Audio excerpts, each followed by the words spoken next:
কি হয়েছে? মা মা কি হলো? বিউটি চলে আসছে?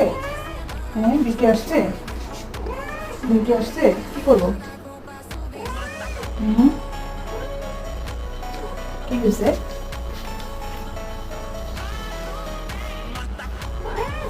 কোথায় বিউটি? আপনারা দেখতেই পাচ্ছেন আমার পিকো কেমন অস্থির হয়ে গেছে। আর যার জন্য অস্থির হয়ে গেছে তাকে তো দেখতেই পাচ্ছেন। একদম পার্লার থেকে সেজে গুজে গায়ে মেহেদি দিয়ে ক্যাটওয়াক করতে করতে চলে এসেছে আমার পিকোর সাথে দেখা করতে। ও হচ্ছে এই গ্রামেরই মেয়ে বিউটি, যার ঘরবাড়ির কোনো ঠিক ঠিকানা নেই, শুধু আছে সামান্য একটু রূপ।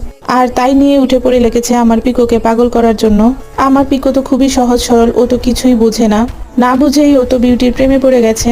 এখন আমি পিকোকে কিভাবে বুঝাই? বিউটি আসলে পিকোর প্রেমে পড়ে নাই, বিউটি হচ্ছে পিকোর সম্পত্তির লোভে পড়েছে। কিন্তু আমার পিকো তো সে কথা মানতেই চাচ্ছে না।